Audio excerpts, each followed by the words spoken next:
the headlines. Abdelmomen Khalifa denied having the commercial register of his bank before its foundation. An Algerian economic delegation led by FCE President Ali Haddad participates in Doha Economic Forum. And ISIS has claimed the responsibility for the organized prison break where 12 police officers and more than 50 inmates died.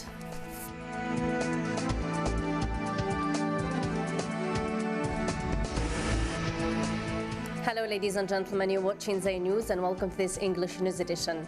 First in our top stories, the main accused in the case of Khalifa Bank, Abdelmomen Rafiq Khalifa, denied in the criminal court of Blida Judicial Council that he had got the commercial register of his bank before its opening.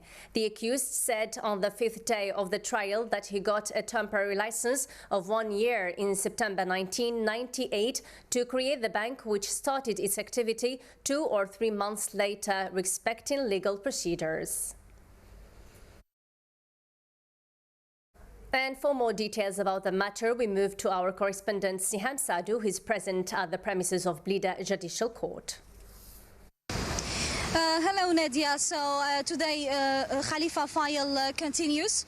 Of course, the main accused has pledged today his testimony in front of the tribunal court, okay, of a judge of the criminal court, Antal Mnowar, who pressurized the accused to talk about the fundings, details about the fundings of his enterprises. This is the first thing. Then the second thing, the solicitor, the general solicitor, went on interrogating him as well concerning the name of Al Khalifa company, the name he did not use with the other enterprises, only specifically to the bank, saying that he wanted to attract his bank dealers he wanted them to see him as a man, as a businessman who comes from Gulf countries. The second accused was very special because he was the oldest one, aged 86 years old. He pledged his testimony as well, denying all what he said from the beginning. He was the notary who pledged to explain, who pledged signing up. His name is Ammar Rahal, who said that he did not sign up any bank, Khalifa Bank contract, saying that he has delivered, that Al Khalifa delivered a quarter from the capital bank amount, the thing that he denied from the investigation solicitor at the beginning. So today he pledged in favor of Al Khalifa. The third as well, the third accused, Idir Isir, former Khalifa Bank director and current, well, let's say earlier local bank advisor, who pledged today head-on with the judge of the criminal court, Antal Mnowar, accused of corruption. He declared that he did not sign up any contract related to the two houses mortgaged in the creation of the first company, pharma production company. Thank you. Thank you, Siham Sadou, our correspondent, for these details. And Foreign Affairs Minister Ramtana Mamra affirmed Saturday in Livingstone, Zambia, that the implementation of Izulnwini Consensus, which is the heart of the African position, was underlined by the Committee of 10. The Committee of 10 meeting noted the ongoing development as part of the intergovernmental negotiations which are being held in New York. La Mamra told the press at the wrap-up of the meeting, underlying that these developments denote the importance given to the African position at the United Nations. He also pointed out that the difficulties related to interest groups require combining efforts and intensifying the African joint action to reach an extension and a reform of the Security Council which take into account the principles and the objectives set by the African Summit. Ramtana Mamra represented President of the Republic Abdelaziz Bouteflika at the Committee of 10 meeting. Doha Economic Forum kick-off on Saturday and was attended by economic delegation and personalities from all over the world. An Algerian economic delegation led by FCE President Ali Haddad participates in Doha Economic Forum, which aims to enrich the economic future of the Middle East.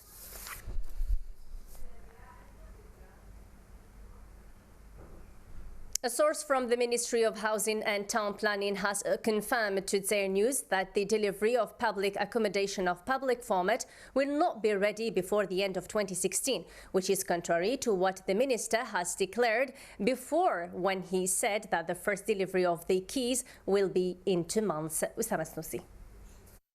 The first part of public promotion housing, which saw a considerable advance in works, will be delivered in the second third of 2016. Dzair News sources said that the specification of these housing units that will be well equipped requires some time to be accomplished.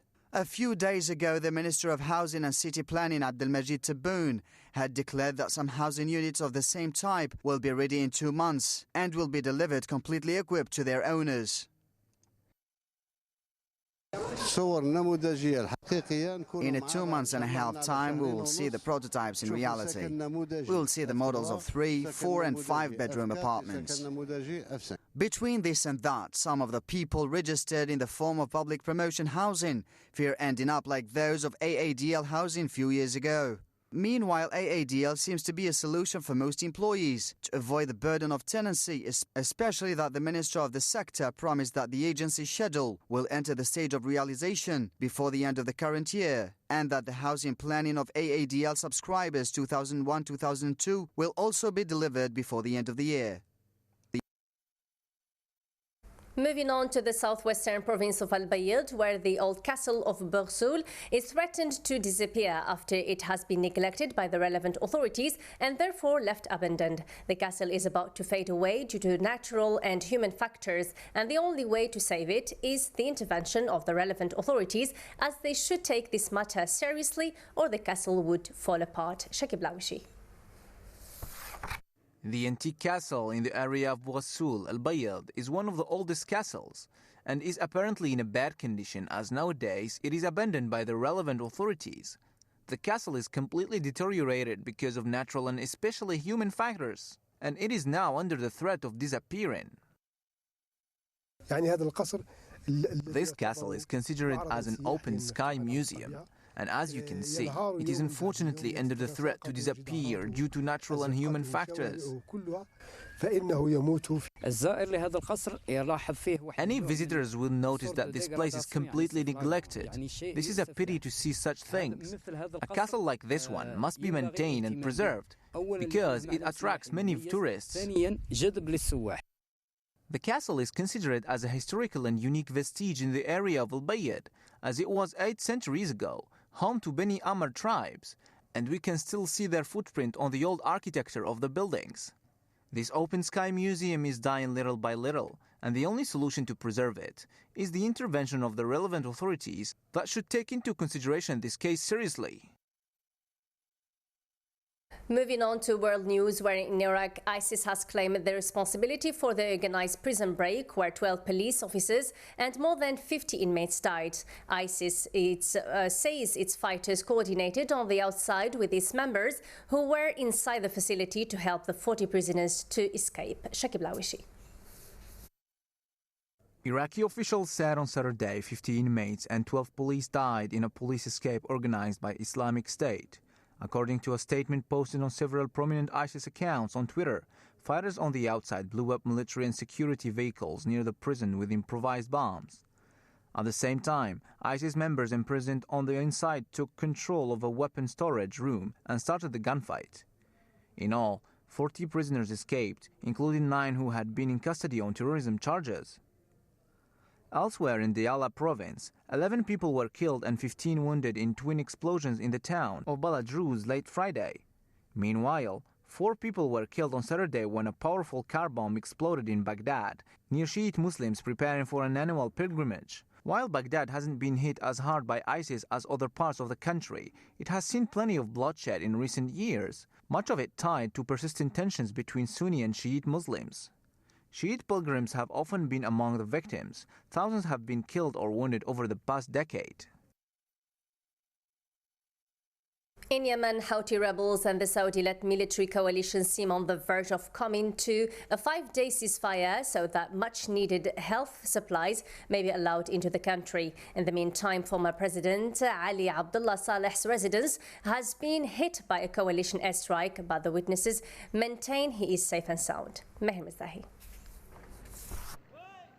Houthi fighters have released a statement asserting that they would deal positively with any efforts to lift the suffering of the Yemeni people, a sign that they could accept the 5-day humanitarian ceasefire proposed by Saudi Arabia. Saudi Foreign Minister to the United States of America, Adel Al-Jubair, announced a proposal on Thursday for a 5-day ceasefire to facilitate humanitarian aid to civilians, but only on the condition that the Houthi rebels also halt the fighting. Have made a decision that the ceasefire will begin this Tuesday, May 12th at 11 p.m. and will last for 5 days and is subject to renewal if it works out. The ceasefire will end should the Houthis or their allies not live up to the agreements contained in this issue. This is, I believe, a chance for the Houthis to show that they care about their people and that they care about the Yemeni people. Meanwhile, warplanes from the Saudi-led coalition bombed the residence of former President Ali Abdullah Saleh in the capital of Sana'a. Operation Decisive Storm began in March, but escalations have not simmered since. In the Ebola file, Liberia has been declared free from Ebola after no new cases were reported for over a month. Meanwhile, there are still new cases in other parts of West Africa, and health officials are warning people they can't afford to be complacent. Osama Snosi. The World Health Organization announced on Saturday that Liberia is now free of Ebola after going 42 days, twice the maximum incubation period for the deadly disease, without any new cases. Joyous right now. I feel very glad. I'm happy. I'm overjoyed. In fact, I'm overwhelmed. This deadly Ebola virus. I lost my father to this deadly Ebola virus, but now I see my country getting back to normal. I'm so happy that I will get to see my friends, to play, joke, shake hands, things I've not been able to do for 6 months. While celebrating the milestone, President Ellen Johnson Sirleaf on Saturday told the Associated Press the damage wrought by the worst Ebola outbreak in history was a scar on the conscience of the world. For some survivors, she said, the pain and grief will take a generation to heal. Meanwhile, new cases were reported this week in neighbouring Sierra Leone and Guinea, the other two countries hit hardest by Ebola. For this reason, officials said they're cautious about openly celebrating the end of Ebola in Liberia.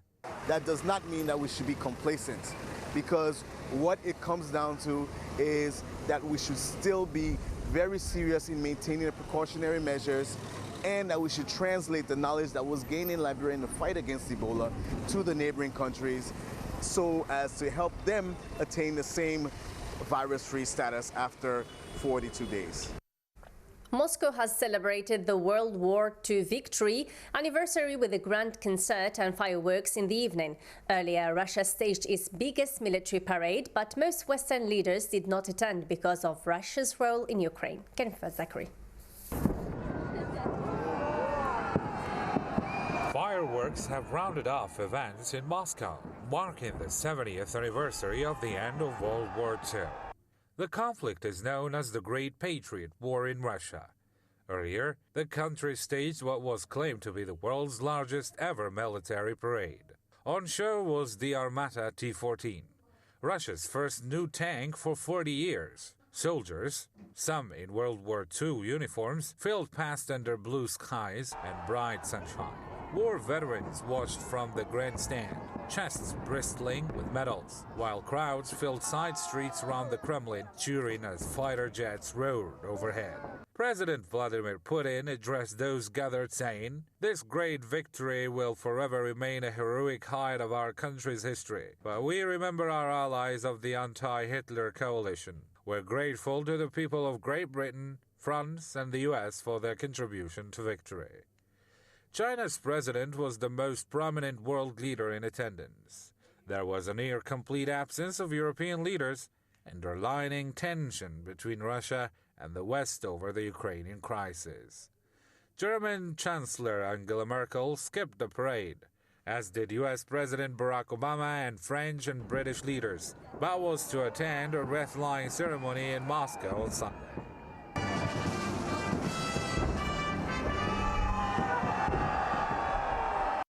Eight police officers and 14 gunmen have been killed in fighting in an ethnic Albanian area of northern Macedonia, according to the country's interior ministry. At least another 37 people were wounded in the clashes between police and an armed group that started on Saturday in the town of Kamenovo. Karim Fazakri again. The Macedonian government declared 2 days of national mourning after 8 special police officers were killed during a gun battle in the northern town of Kamenovo. 6 special policemen were reported dead and 20 injured in clashes with men believed to be ethnic Albanians, according to local media. Gordana Jankolovska, the interior minister, told reporters that more than 20 members of the group had surrendered, but that others refused to give up arms and were holed up in houses in Divana Selba, a neighborhood in western Komanovo. This morning, Macedonian forces started the action of finding and eliminating the armed terrorist group, which, according to our intelligence, is aiming to organize attacks on government institutions. The events were of a deep concern over stability in Macedonia. This incident came a day after thousands of opposition supporters joined nationwide protests against alleged police brutality and abuse of office. The most important thing now is to help the population and to provide and guarantee their security. This dark scenario will not succeed. The government declared 2 days of national mourning after the incident. It remains unclear what has happened to the armed group, believed to number at least 30, amid reports that most of them have surrendered. Komanovo is an ethnically mixed town located about 40 kilometers northeast of the capital Skopje, near the border with Kosovo and Serbia. The Komanovo region saw hostilities between ethnic Albanian rebels and government forces during ethnic conflict in 2001. The rebels were demanding greater rights for the ethnic Albanian minority. And finally, to wrap it up, the 27th match day of Mobilis Algerian Ligue 1 was contested on Saturday evening. ESTIF were the round's big winners as they extended their lead atop the table from 1 point to 4 points. Meher Mizdahi. 27th match day of the Algerian Mobilis Ligue 1 was played on Saturday evening, and ESTIF emerged big winners as they extended their lead at the top of the table from 1 point to 4. Setif hosted RC Arba. The CAF Champions League champions trailed early after Arba captain Oussama Darfellou rifled in a shot from 25 meters away, beating Soufiane Khderia at his near post. Setif equalized via Mohamed Benyetou as he scored the goal of the season, an acrobatic bicycle kick. Al-Hadi Belamiri capped off Setif's comeback, cleaning up a penalty box scrum and sweeping the ball into the net with his left foot. MC of Algiers drew for the second week running, this time against USM Al Harash at the Stade Boulourine. Sid Ahmed Awaj opened the scoring for the Doyen, but Sin Abidin Boulakhwa equalized from outside the box, beating an outstretched Fauzi Shaushi. NA Hussein Day and ASO Shlif also managed great results. Both clubs are battling relegation, and they both won against USM Bil Abbas and ASM Oran respectively.